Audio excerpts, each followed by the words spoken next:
Vamos a recibir al señor candidato de la coalición por México al frente, Ricardo Anaya.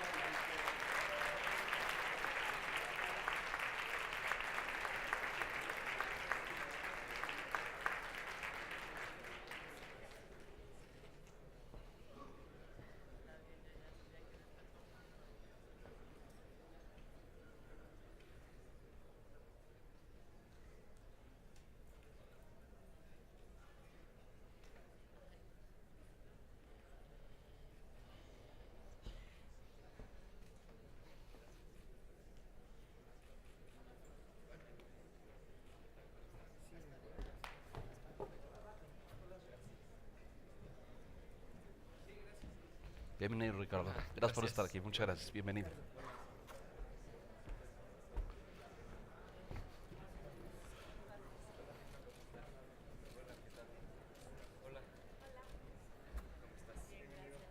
Son todos tus sinodales.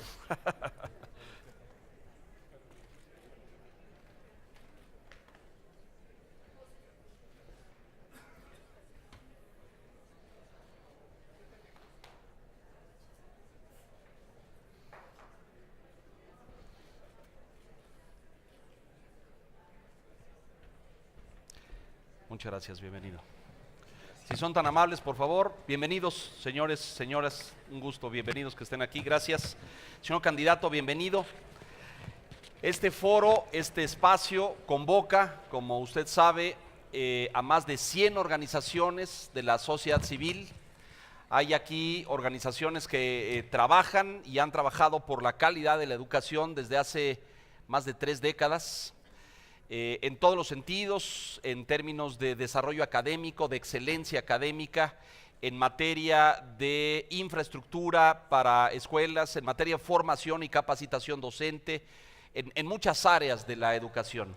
Y hay también aquí representantes de organizaciones diversas, hay organizaciones de maestros presentes, hay organizaciones de padres de familia, hay organizaciones que representan a instituciones de educación privada y de educación pública también.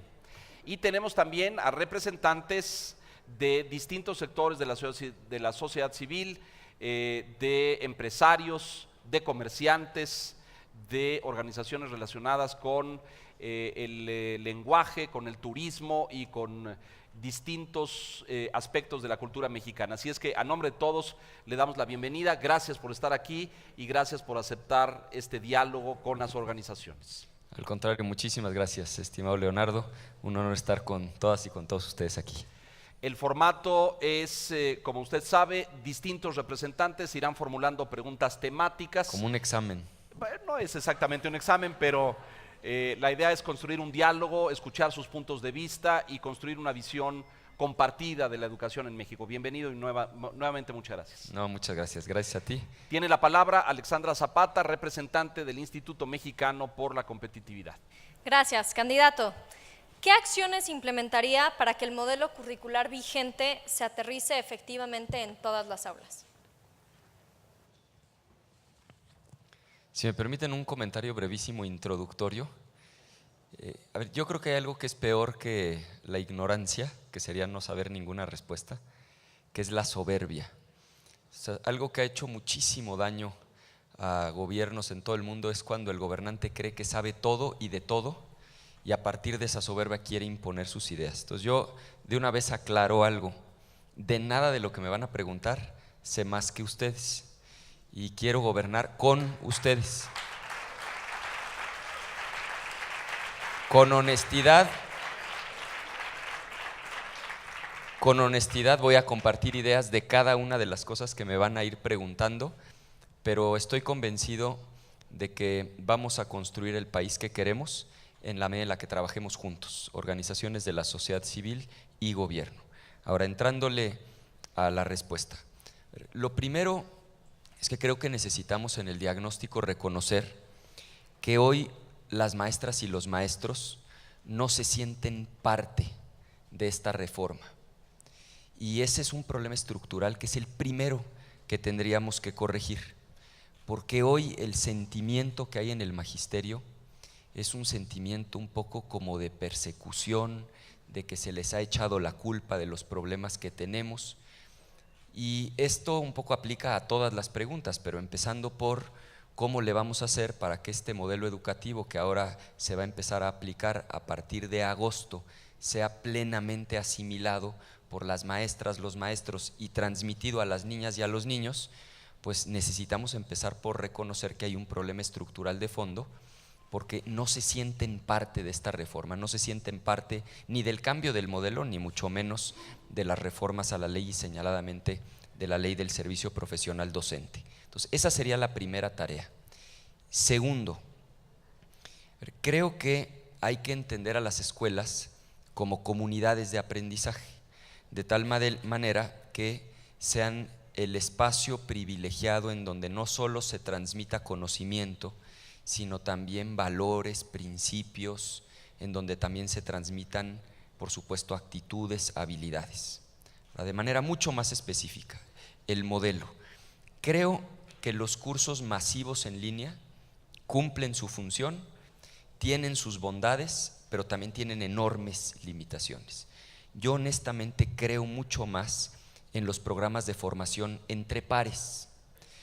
Entonces, ¿qué creo que tendríamos que hacer? Formar un equipo de muy alto nivel, que evidentemente no podría visitar las 230,000 escuelas, pero que sí puede trabajar de manera coordinada con los SATES, es decir, con el Servicio de Asistencia Técnica de las escuelas en cada una de las entidades federativas, de tal manera que a través de este sistema, en una lógica subsidiaria, este equipo de alto nivel, trabajando con los SATES, permita llevar en una lógica de formación entre pares el nuevo modelo educativo para que sea asimilado por las y los docentes en todo el país y transmitido en los hechos a las niñas y a los niños en México. Y por último, sé que la pregunta fue cómo lograr que permee el modelo, pero creo que también vale la pena decir que pues el modelo todavía puede ganar en algunos aspectos. Me decía Juan Carlos Romero Hicks, que aquí me acompaña, senador de la República, presidente de la Comisión de Educación, y lo comparto: necesitamos que en las escuelas de México se enseñen 4 idiomas: español, las lenguas indígenas, inglés y matemáticas. Muchas gracias. En este mismo eje, candidato, de currícula y metodología pedagógica por parte de México Evalúa y del TEC de Monterrey, Marco Fernández. Muy buenos días, candidato. Bueno, ya tardes. Dado que ninguno de los programas de tecnología en la educación hasta ahora ha demostrado tener algún impacto significativo en el aprendizaje de los niños y de las niñas en nuestro país, ¿qué haría usted diferente? ¿Cómo lo haría? ¿Por qué? Y la otra pregunta que tengo al respecto es, se habla mucho del inglés. ¿Qué haría usted para que todos los alumnos de las escuelas públicas de nuestro país aprendan inglés? Muchas gracias y me da mucho gusto saludarte, Marco. Creo que este es un reto de orden monumental en términos de implementación. Voy a empezar con el tema del inglés. Es un asunto verdaderamente complejo. Yo he platicado con muchas y con muchos de ustedes, y cuando les digo, bueno, pero a ver, en la práctica, en los hechos, ¿cómo hacerle para que en todas las escuelas los niños puedan aprender inglés? Sigo sin escuchar una respuesta tan concreta como creo que todos la quisiéramos tener. Habría que empezar por lo básico: tener un maestro de inglés en cada escuela, porque de entrada eso no ocurre todavía. O sea, hay escuelas del país donde no hay un maestro de inglés. Entonces, pues si queremos que los niños aprendan inglés, paso número 1, que haya una maestra o un maestro en cada escuela. Segundo, y por elemental que parezca, que esa maestra o maestro formalmente registrada o registrado como maestro de inglés hable inglés, cosa que tampoco sucede. Yo sé que suena como si fuera un poco una broma, pero de verdad no lo es. Ustedes han visto las evaluaciones. Mexicanos Primero las presentó con este título muy pegajoso de Sorry, y la realidad es que muchas maestras y maestros ni siquiera pueden acreditar el examen que se le aplicaría a un alumno en un nivel básico de inglés. Entonces, segundo paso, pues que quienes están registradas y registrados formalmente como maestras y maestros de inglés, pues realmente dominen ese idioma. Tercero, y esto vincula una respuesta con la otra, creo que tenemos necesariamente que utilizar la tecnología para resolver este asunto. Otra vez, empezando por lo básico, no todas las escuelas tienen conectividad. O sea, si ni siquiera las escuelas tienen internet y nosotros ya estamos hablando de que los niños aprendan inglés, pues el siguiente paso es garantizar que todas las escuelas tengan conectividad, que no haya una sola escuela sino acceso a internet. Eso implica una inversión fuerte en infraestructura, en torres, es algo factible, pero también implica que la iniciativa privada haga su parte y que el gobierno estimule para que esto ocurra. Hay un caso que a mí me llama la atención, que alguna vez me contaron, el caso de Uruguay, en donde el maestro que está en Filipinas sí habla inglés y español, el maestro que está en Uruguay no habla inglés, preparan la clase durante 2 horas a distancia y después aprenden juntos el maestro uruguayo con el maestro filipino y con todos los maestros. Nosotros tenemos muchísima gente que domina bien el inglés y el español, muchos de ellos viviendo hoy en Estados Unidos. Son 35 millones de personas que o nacieron aquí, o son hijos de mexicanos o descendientes de mexicanos. 35 millones de personas que están en Estados Unidos, no todos, pero sí muchísimos de ellos que dominan muy bien ambos idiomas, y me parece que este modelo, como lo que se hizo en Uruguay, podría funcionar siempre y cuando se cumplan los requisitos anteriores, empezando por el tema de la conectividad.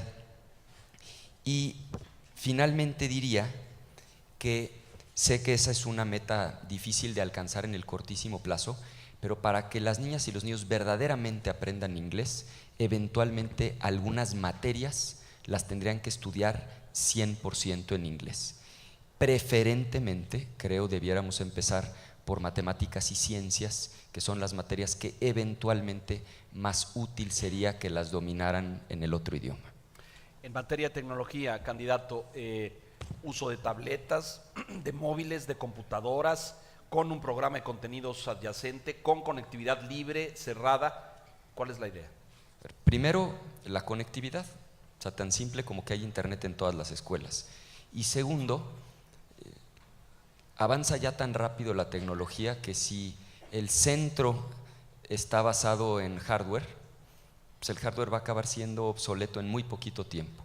La respuesta hoy probablemente sea distinta dentro de un año, porque además a esa velocidad está cambiando. Es un poco lo que pasó con Enciclomedia. Parecían las escuelas del futuro y 4 años después eran unos equipos completamente obsoletos. Entonces, hoy mi respuesta sería: apostemos por la conectividad, porque eso es lo que da acceso a todo lo demás. Y segundo, creo que hoy la solución son las tabletas, más que andar haciendo inversiones en infraestructura que son muy complejas y que el día de mañana ese aparato que instalen en los salones va a ser un vejestorio para el museo. Creo que por lo pronto esas dos cosas, conectividad y tabletas, serían la solución. El siguiente eje temático es tal vez uno de los temas más delicados y más sensibles del sistema educativo nacional, y tiene que ver con la evaluación y con el logro educativo. La voz de la Unión Nacional de Padres de Familia, Leonardo García, señor candidato. Gracias. Partiendo de esta premisa que compartimos, que un amplio sector de los maestros y maestras no se sintieron tomados en cuenta, ¿qué acciones de política pública llevarán a cabo para lograr que las evaluaciones se vinculen con la mejora de los procesos de enseñanza-aprendizaje? Con mucho gusto, Leonardo, y por tu conducto, si me lo permites, pues un saludo a todas las madres y padres de familia, que estoy convencido son parte de la comunidad educativa, que es otra de las cosas que en términos estructurales necesitamos comprender. Esto no solo es un asunto de planteles, de alumnos y de maestros, es un asunto también de padres de familia.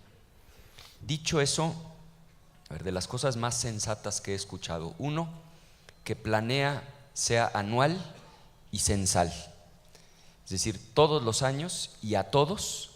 Claro, en ciertos grados no habría presupuesto para aplicarlo a todos los grados, pero ahí viene la segunda idea, que planea deje de ser el equivalente a una autopsia y sea más bien el equivalente a un estudio de diagnóstico para poder recibir un tratamiento, y me explico. Si Planea se hace en 6º grado y los resultados se reciben cuando el niño ya va, idealmente, si no hubo deserción, en secundaria, y de hecho ya transcurrieron los primeros meses, pues es un poco más una autopsia que una evaluación para poder corregir. Entonces me parece que se debería de hacer en el último grado de cada, en el penúltimo grado de cada ciclo, es decir, hagamos Planea anual y censal en 5º de primaria para que todavía tengamos 6º para corregir deficiencias y preparar mejor a la alumna, al alumno para su ingreso a secundaria. Hagamos Planea en 2º de secundaria con la misma lógica y hagamos Planea en 2º de preparatoria otra vez con la misma lógica. Segundo, informar a los padres de familia de los resultados. Ese es otro aspecto que me parece fundamental, porque en la medida en la que la información se comparta y se transparente, pues vamos a tener una participación activa de quienes también juegan un papel fundamental en el proceso educativo. Y tercero, creo que las evaluaciones estandarizadas como Planea, digamos, son muy buenas, pero creo también que deberíamos explorar formatos, digamos, más cualitativos que puedan arrojar información que sea complementaria y que pueda ser muy útil. Señaladamente, yo diría ejercicios de observación en el aula. Entonces, la pregunta es, ¿cómo le hacemos para vincular esas evaluaciones con el proceso de enseñanza-aprendizaje?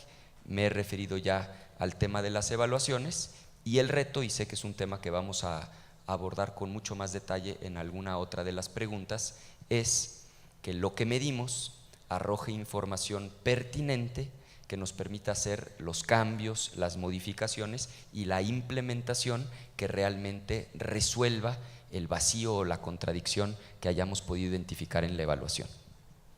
Muchas gracias. El siguiente eje temático, candidato, es inclusión. ¿Me dejas agregar una idea rapidísimo? Sí, adelante, por favor. De este mismo punto?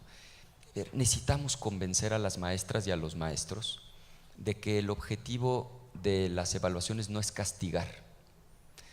Y esa batalla está perdida, y no es solamente una parte del sindicato, no solo es uno de los sindicatos, no solamente son los politizados simpatizantes de un partido político, es algo que hoy yo recorro el país y llevo un buen rato haciéndolo, está de veras generalizado entre las maestras y los maestros. Necesitamos convencer de que el objetivo no es castigar, no es molestar, que el enfoque no es punitivo, que lo que queremos es tener información para mejorar, para ayudarles, para darles las herramientas que les falten. Ahí vamos ahora a entrar en detalle a eso, porque ciertamente es un capítulo amplio. En materia de inclusión y equidad, esta desproporción, este desequilibrio entre muchas escuelas en México, entre las que están en las capitales de los estados y las que están en las zonas marginadas o alejadas, y tenemos grandes desniveles. Por Únete, Manuel Vígeres, por favor. Ricardo, ¿cuáles serán las principales acciones que tomarán para reducir las brechas educativas y hacer el sistema más incluyente? Y una segunda, ¿qué proponen para atender el abandono escolar en la educación media superior? Que incluso puede llegar a ser un tema de seguridad. Muchas gracias, Manuel. Con mucho gusto, Manuel. A ver, primero, un principio de lógica elemental. Si a los que están rezagados los atendemos con menos profundidad y con menor calidad, pues la brecha, lejos de cerrarse, se va a abrir, que por increíble que parezca es un poco lo que estamos haciendo, porque a los grupos más vulnerables los estamos atendiendo con los modelos más frágiles. ¿A qué me refiero con modelos frágiles? Pues el modelo de INEA, el modelo de CONAFE, el modelo de la telesecundaria.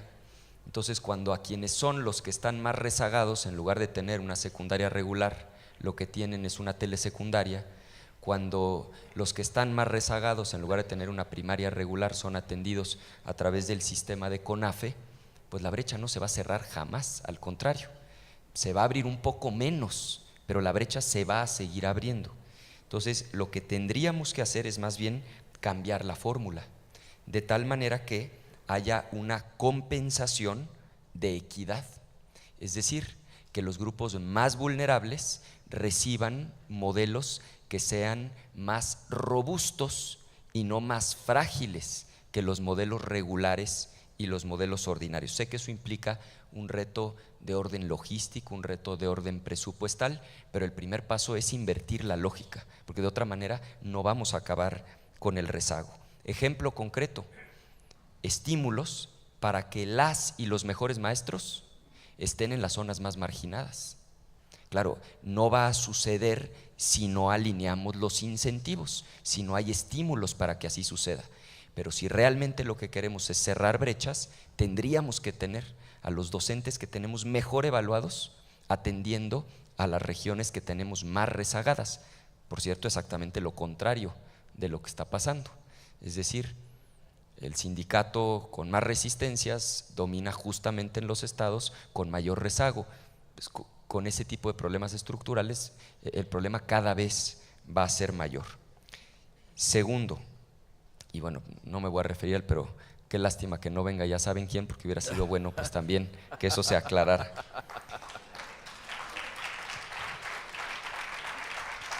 Ya lo abordaron. Ya lo abordaron. Ya lo abordaron. ¿Cómo atender el tema del abandono, particularmente en media superior? Primero, creo que hay que recordar todos, sé que ustedes lo saben muy bien, pero creo que en la población en general no está claro que la deserción es un proceso que inicia desde los primeros años de la primaria. Sé que ustedes lo tienen muy claro porque son especialistas en la materia, pero en la opinión pública hay como una suerte de idea de que todos llegan a tercero de secundaria y que el problema que tenemos es que después no hay espacio en la universidad. Cuando la deserción se da desde primero a segundo de primaria y se vuelve a dar de segundo a tercero y así sucesivamente. Entonces, una primera reflexión es que si queremos reducir la deserción nos tenemos que hacer cargo del ciclo completo desde preescolar. Ahora, ciertamente se acelera muchísimo en media superior y por eso ahí habría que tomar medidas específicas. Uno, cuando el problema es económico, pues la solución tiene que ser económica. Y ahí la respuesta es fundamentalmente becas. Segundo, cuando la causa es la dificultad con las asignaturas, pues la solución son mejores tutores que puedan acompañar en estos procesos.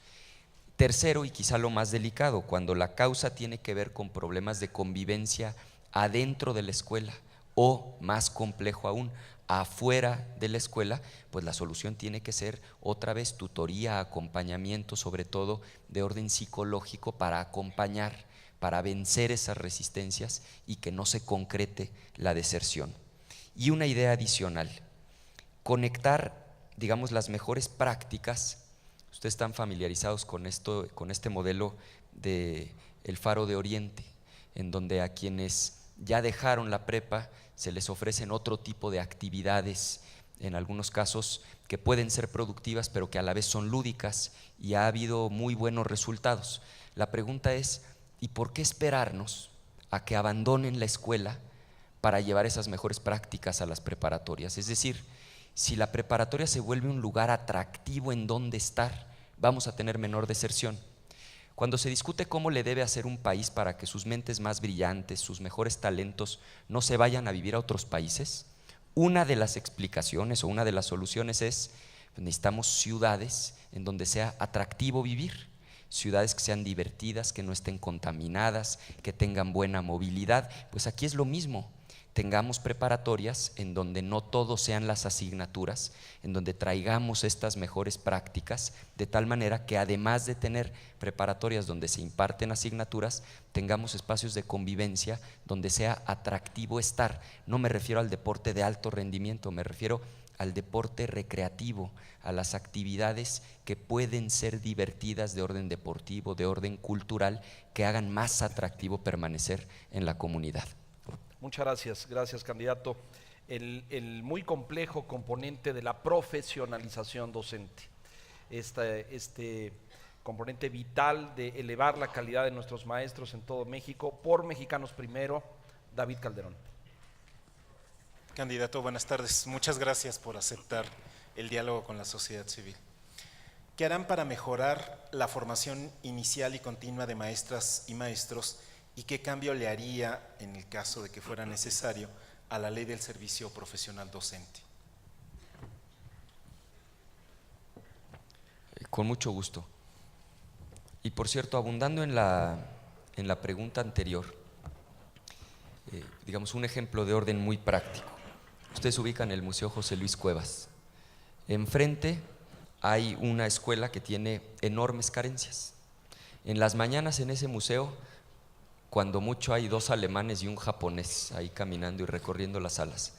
Entonces, si entendemos que las escuelas no son islas, que las escuelas son parte de la comunidad, entonces podemos aprovechar mucha de la infraestructura que hay cerca de las escuelas para enriquecer todo el proceso, no solo de enseñanza-aprendizaje, sino para hacer más atractivo el que los jóvenes puedan permanecer en las escuelas. Ahora, entrando en este tema, David, bueno, primero me parece que habría que actualizar pues el currículum de las normales, porque hasta donde yo tengo entendido, en esta reforma educativa, que no es más que apenas el inicio, pues no se ha entrado al currículum de las escuelas normales. Ese me parece sería un primer paso obligado, en donde atendamos el que las maestras y los maestros tengan formación para el desarrollo socioemocional, que tengan formación para manejar de mejor manera, y esto explica lo que decía Marco, las tecnologías, pues sí, muchas veces se aprovechan porque los mismos maestros y maestras no fueron capacitados para poderlas utilizar.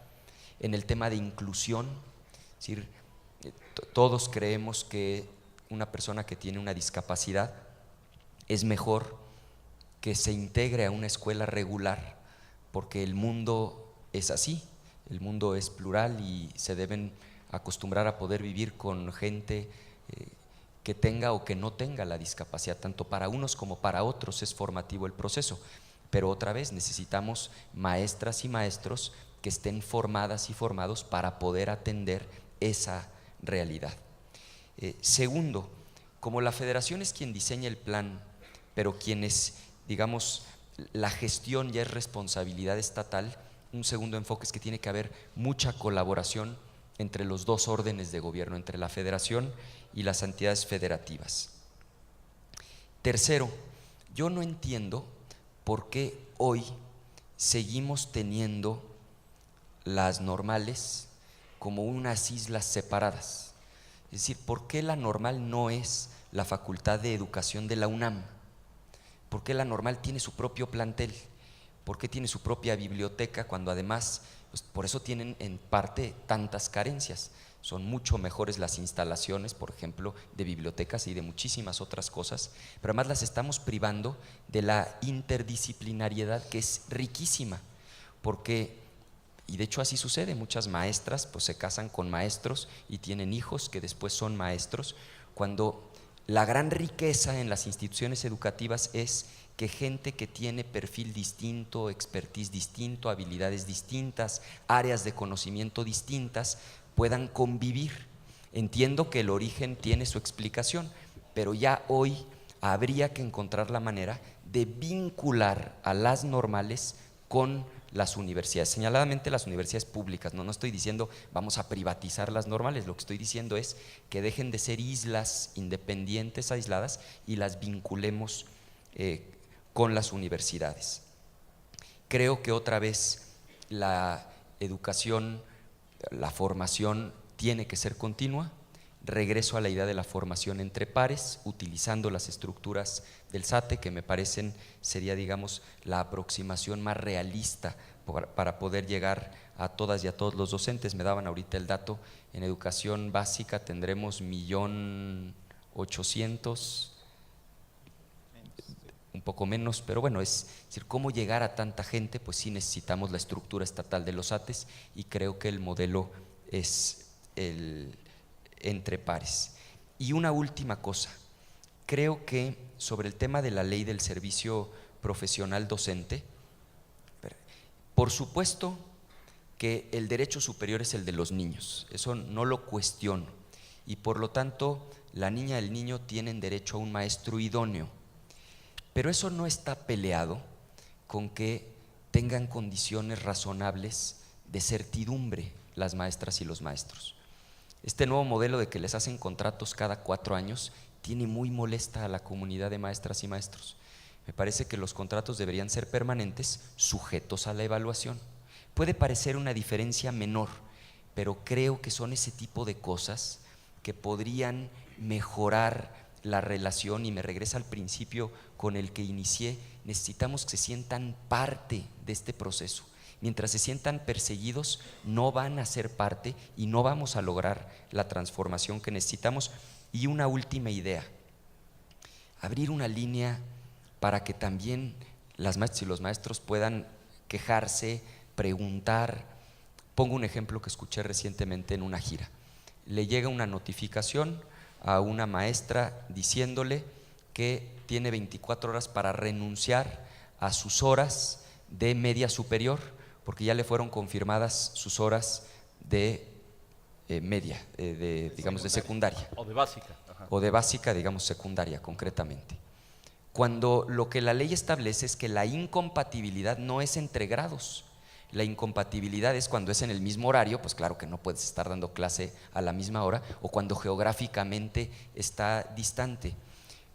Pues que puedan levantar el teléfono, marcar a una línea en donde se les acompañe, se corrija el problema y entonces haya también soluciones para las maestras y los maestros. Hasta ahí dejaría la respuesta.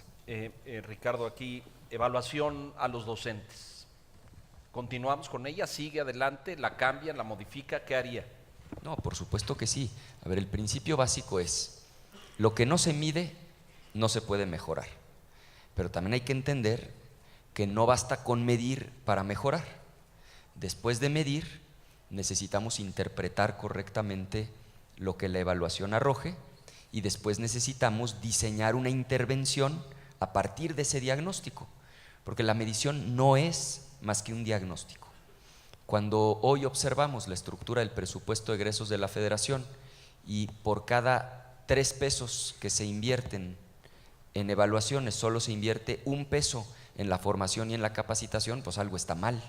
Eso es como ir al médico y gastarse todo el dinero en hacerse exámenes y después ya no tener dinero para el tratamiento. O sea, necesitamos invertir la ecuación. Pues claro que hay que evaluar, pero el énfasis tiene que estar en el diseño y la implementación de la política pública que nos permita corregir lo que la evaluación nos haya mostrado.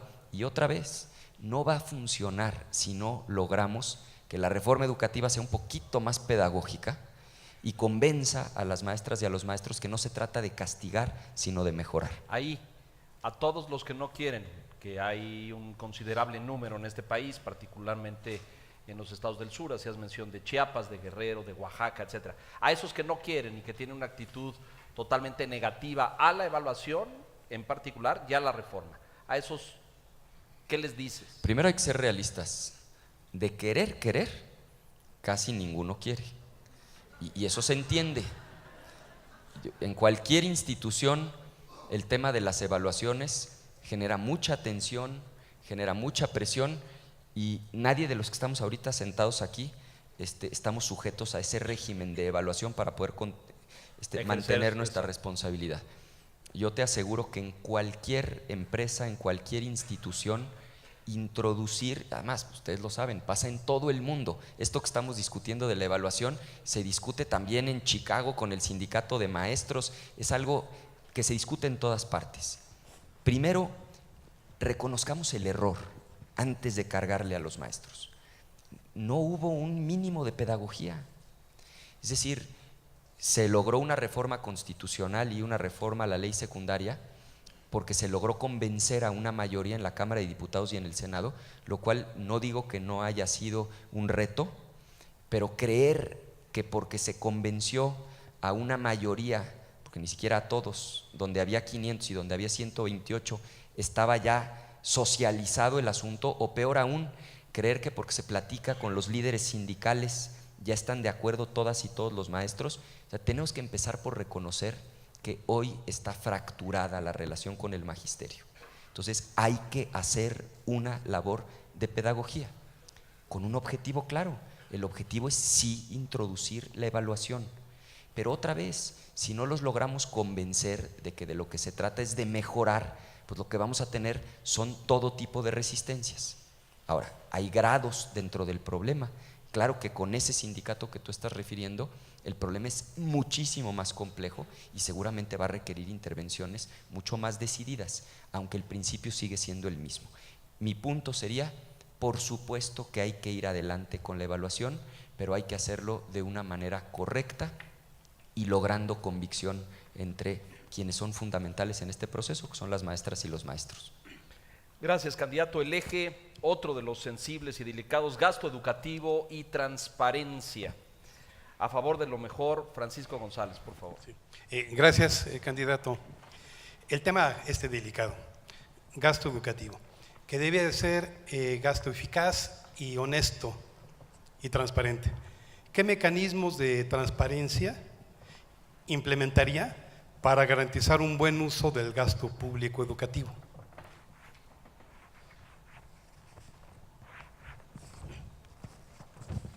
Me he estado alargando un poquito en las respuestas. Lo bueno es que ustedes no ven el cronómetro, pero yo sí lo veo aquí.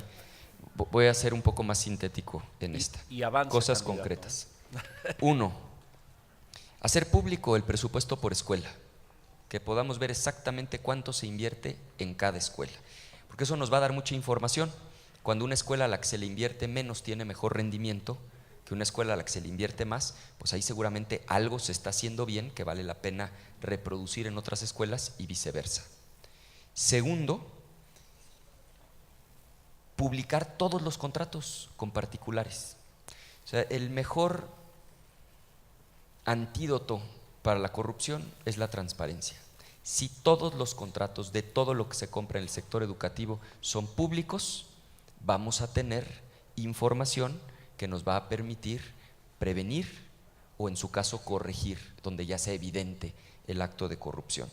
3, a partir de hacer pública la información, contralorías sociales, otra vez ahí los padres de familia pueden jugar un papel fundamental, porque los papás, y mejor todavía las mamás, pues son buenos para administrar el gasto. Entonces, si los dejamos ver cuánto dinero se está invirtiendo en la escuela, van a ver qué buenas opiniones van a surgir de cómo se podría administrar mejor ese dinero de manera más eficiente. También creo que hay que promover la descentralización. Es decir, por un asunto histórico, los directores en realidad no son directores, porque toman muy pocas decisiones y de hecho administrativas prácticamente ninguna. Tratar a las escuelas y a los directores como menores de edad, en donde los mayores de edad son los burócratas de la SEP, y entonces todo lo que sea administrativo se decide en la Secretaría de Educación Pública del Estado y nada en la escuela, me parece que es algo que gradualmente tenemos que ir corrigiendo, abriéndonos a un proceso real de descentralización, por supuesto, con mecanismos de transparencia y sobre todo con buenas contralorías sociales encabezadas por los padres de familia. Y por último, creo que también en este tema vale la pena, aunque me estoy saliendo un poco del asunto, que también demos estímulos fiscales a las escuelas particulares, porque no todo es cómo eficientamos los recursos en el sector público, sino también pues cómo damos facilidades a las buenas escuelas particulares, porque al final la educación es un servicio público, independientemente de si la escuela está manejada por el Estado o manejada por un particular. Los dineros.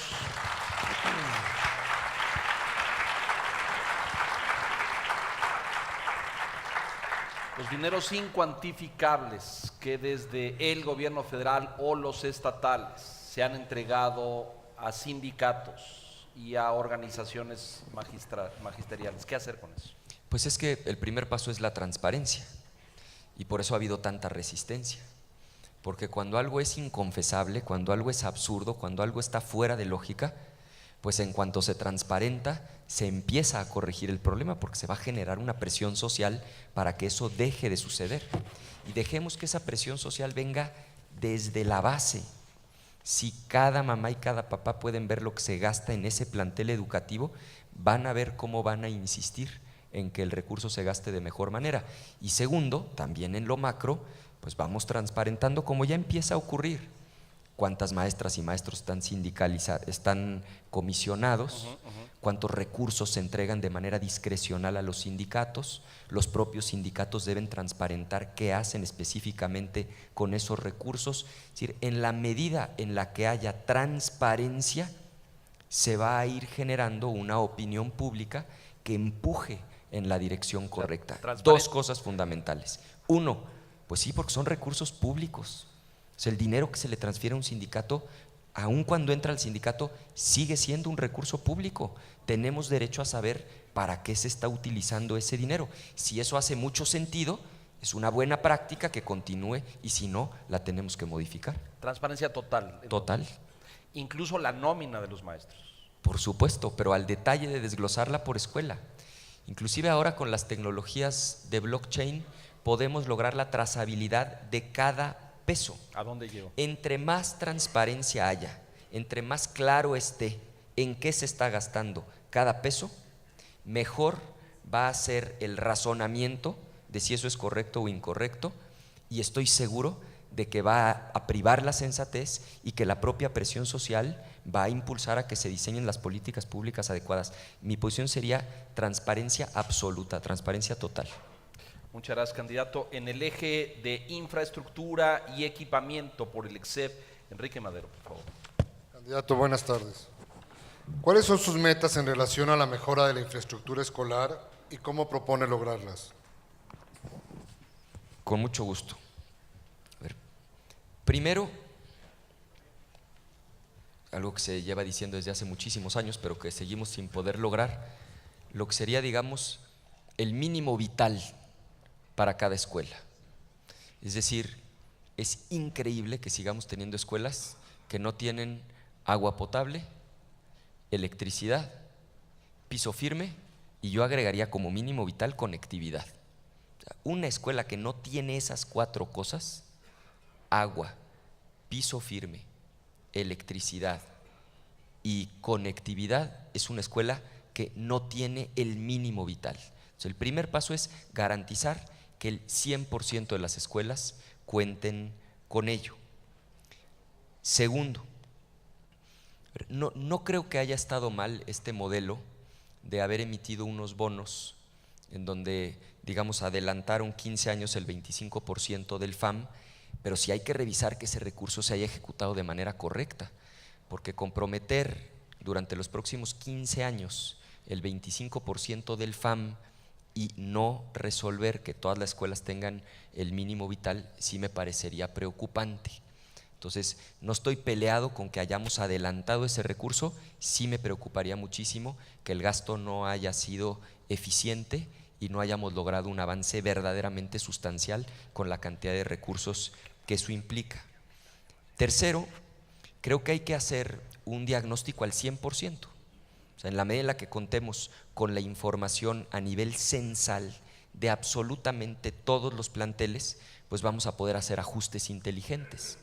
Hay lugares en donde ha venido bajando la presión en términos de infraestructura en primaria, pero traemos una presión enorme en media superior. No quiere decir que vamos a poner un salón de primero de primaria junto a uno de tercero de bachillerato, pero sí quiere decir que probablemente podamos hacer algunos cambios inteligentes, como intercambios en planteles, como construir una barda, pero esos cambios inteligentes solamente se van a poder hacer en la medida en la que contemos con toda la información, con un auténtico censo de infraestructura de todas las escuelas que tenemos en el país. Pues hasta ahí lo dejaría. Gracias, gracias, candidato. Gestión escolar, esta muy compleja y sofisticada labor dentro de la escuela que involucra, hacía mención de lo administrativo, pero también lo académico, lo pedagógico, la formación y la relación con los padres de familia. Por Enseña por México, Eric Ramírez. Gracias. Señor candidato, ¿cuáles son sus prioridades para mejorar la gestión en las escuelas y cuáles serán sus estrategias para implementarlas? Estamos en el asunto de priorizar el aprendizaje sobre la carga administrativa, ¿verdad? A ver, tres cosas muy concretas. La primera es reconocer que hoy los directores y los supervisores pierden muchísimo tiempo entregando la misma información en un montonal de ventanillas distintas. Entonces, lo primero es pues, ordenar los procesos administrativos para que le dejen de pedir al director y al supervisor la misma, se la viven llenando todo tipo de formatos, por lo menos es lo que me dicen, y muchas veces la misma información que le tienen que entregar a distintas áreas. Parece que eso es un asunto de orden elemental que se tendría que corregir. Segundo, profesionalizar también las áreas administrativas, porque pues, la ley del servicio profesional docente le aplica a quienes están frente a grupo, pero no le aplica otra vez a toda la burocracia de la Secretaría de Educación Pública del Estado correspondiente. E históricamente, muchas veces, porque se ha hablado mucho de cómo se otorgaban las plazas a las maestras y a los maestros, y por supuesto que había enormes vicios y hay que corregirlo, pero se ha hablado muy poco de los vicios de cómo se entregan las plazas a los burócratas de los gobiernos estatales. Entonces necesitamos también profesionalizar las áreas administrativas dentro del sector educativo, garantizar que ahí también sean los mejores y las mejores los que obtengan la plaza, que realmente tengan las habilidades para permanecer en el cargo y que, digamos, el ascenso, lo mismito que se aplica para los maestros, aplique para las áreas administrativas, de tal manera que podamos profesionalizar estas áreas, y eso va a implicar tener gente más competente que evite todas estas duplicidades y errores administrativos de los que estamos hablando. Y por último, pues tener un buen sistema de indicadores que sean un poco este semáforo que nos permita tomar decisiones pertinentes. Evaluaciones de concurso por oposición para ascenso y para promoción. Sí, claro, pero también en las áreas administrativas. O sea, el principio de la reforma educativa fue que quien ingrese, obtenga una plaza, sea por mérito, compitiendo en una evaluación. Que quien permanezca sea porque puede acreditar que tiene los conocimientos y las habilidades, y que quien ascienda sea quien a su vez demuestre tener las mejores aptitudes, conocimientos y habilidades. Nada más que eso no aplica dentro de todo el sector que depende directamente de las secretarías de educación pública, que se encargan de toda la administración del sistema educativo. Entonces necesitamos una suerte de ley de servicio, en este caso profesional administrativo. Profesional administrativo, exactamente. Para el sector educativo. Sí. Muy bien. Muchas gracias, candidato. El tema de la participación.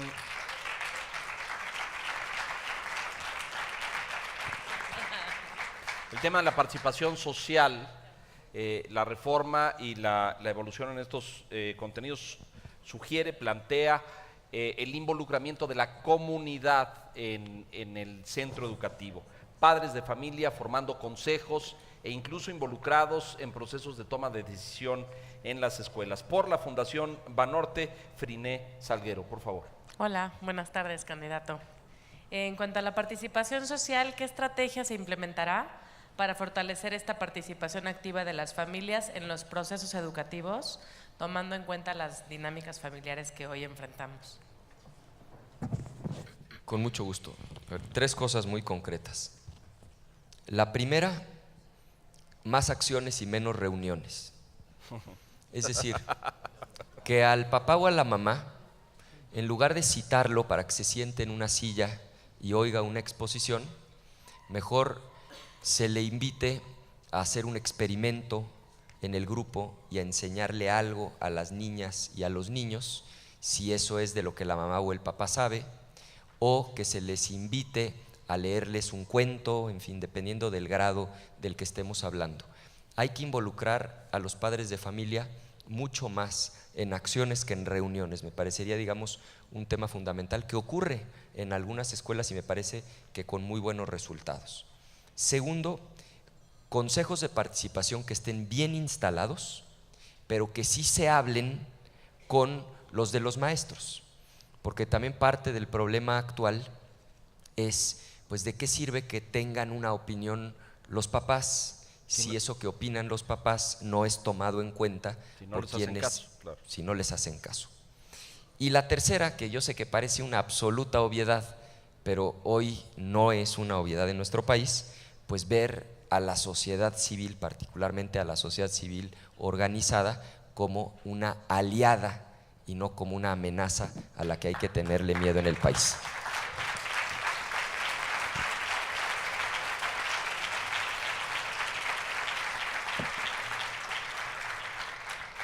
Y si me permiten un último comentario, que en el Consejo Nacional, el CONAPACE, que pueda realmente emitir recomendaciones, porque hoy pareciera pues que puede dar opiniones, pero que no son tomadas en cuenta. Tendrían que ser en cierta medida y bajo ciertos procedimientos pues vinculantes sus opiniones. Gracias. El tema de, y ya plantea usted algo en ese sentido, la gobernanza y el liderazgo en el sistema educativo. Esta frecuente discrepancia a veces entre la autoridad federal y los estados, o los estados ejerciendo y interpretando la ley de formas distintas. Por el compromiso social para la calidad educativa, Raúl Medina Mora, por favor.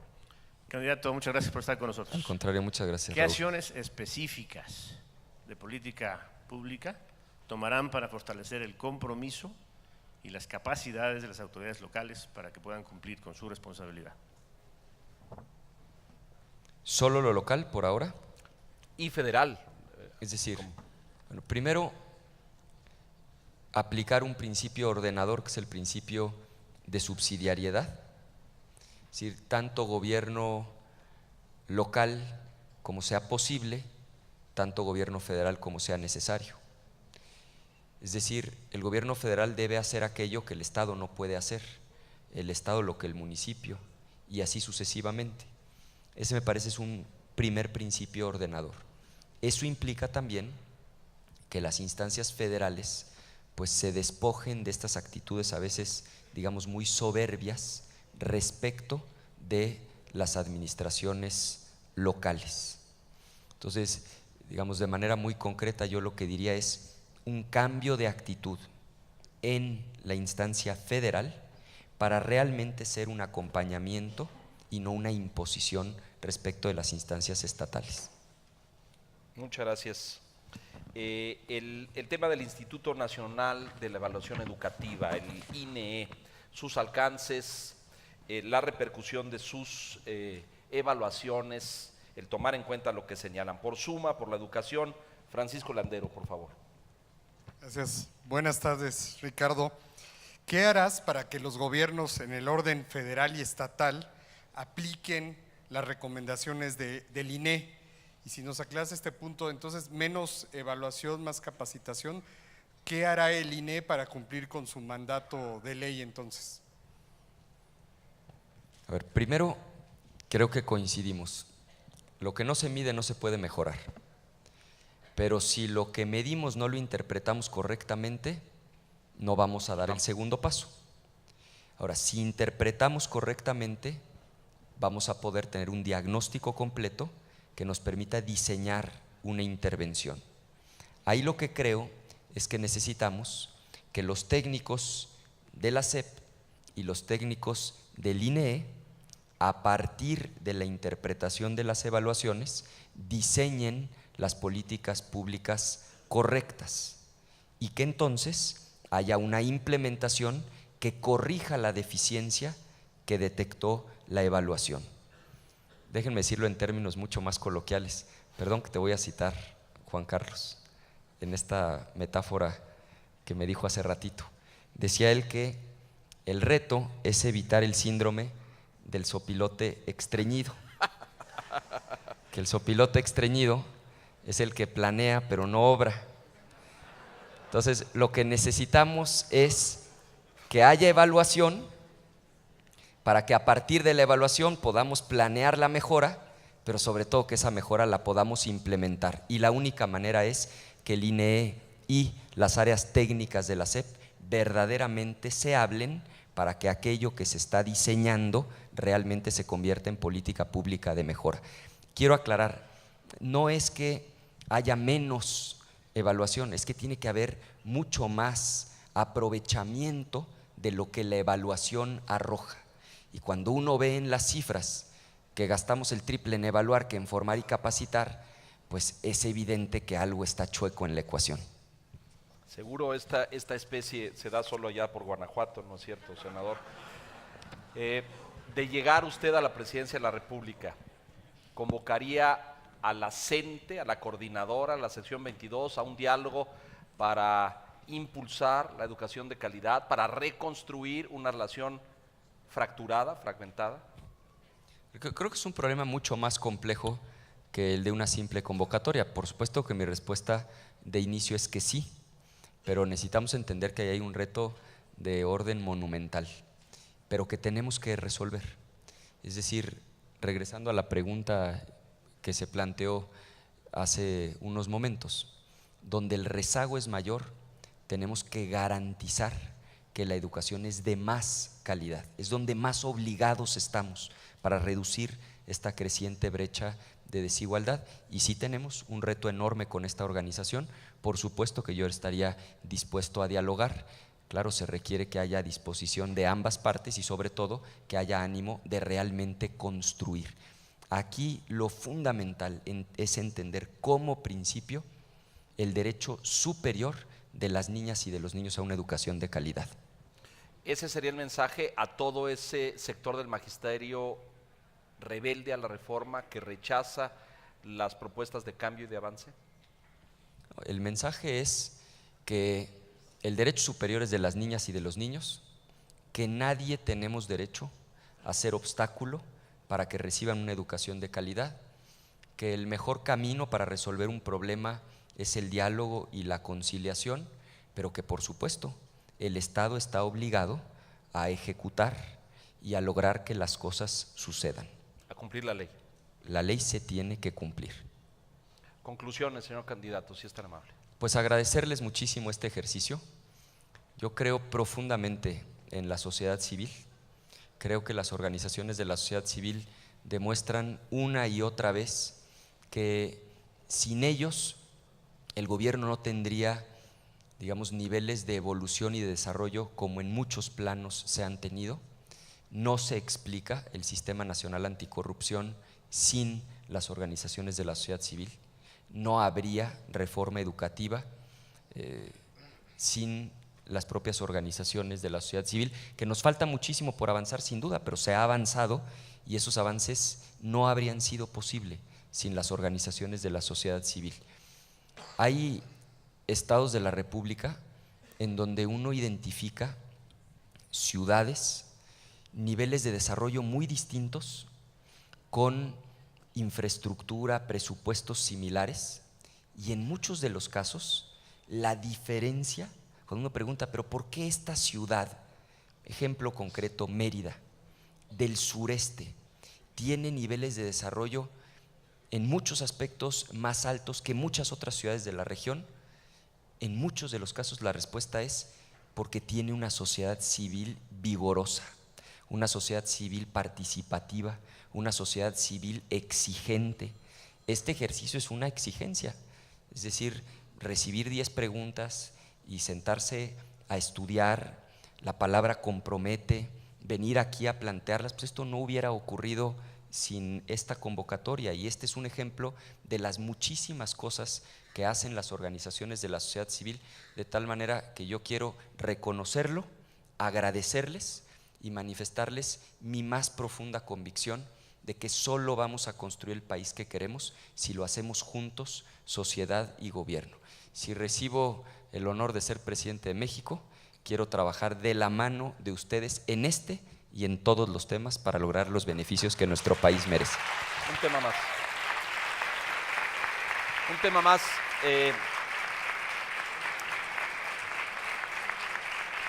Leyendo el escenario de esta semana y de una notable ausencia el día de hoy, si la reforma educativa estuviese en riesgo en el futuro en este país, ¿Cuál sería su mensaje para la sociedad civil o cuál sería la misión que debiera asumir al respecto? No, pues sería una regresión gravísima para el país, porque son pasos que tomó mucho tiempo avanzar, desde la Alianza por la Calidad Educativa, aquí está Josefina, que no habría sido posible sin la sociedad civil. Es decir, la discusión de que no se vendieran plazas, de que no se heredaran plazas, no es una discusión que haya nacido con la iniciativa de la reforma constitucional, es una discusión que viene de tiempo atrás y que quien estuvo consistentemente impulsando esos cambios, toda reforma tiene resistencias, fue la sociedad civil. Entonces, dar marcha atrás a pasos tan importantes que hemos dado me parece que sería un error histórico, pero sí lo debo decir. Tenemos que reconocer, y en esto creo que no tiene responsabilidad la sociedad civil, pero sí el gobierno, y en esa parte asumámonos todos los que estamos en la función pública, no cumplimos con comunicar de manera adecuada lo que era la reforma. Muchas de las resistencias que hoy tenemos con buenas y con buenos maestros se hubieran evitado con una adecuada pedagogía de la reforma, y nos tenemos que hacer cargo de ese reto. Necesitamos convencer a quienes son nuestros principales aliados, que son las maestras y los maestros, de que esta reforma se diseñó para que este sea un mejor país, para mejorar la calidad de la educación y no para perjudicar a ninguna buena o buen maestro de nuestro país. Mi llamado es a que sigamos empujando, que sigamos adelante, que no se canse nunca la sociedad civil de exigirnos, eso nos hace muchísimo bien y espero que nosotros podamos estar a la altura de las circunstancias. Muchas gracias, señor candidato, muchas gracias. Gracias, Ricardo, muchas gracias. Mucho éxito.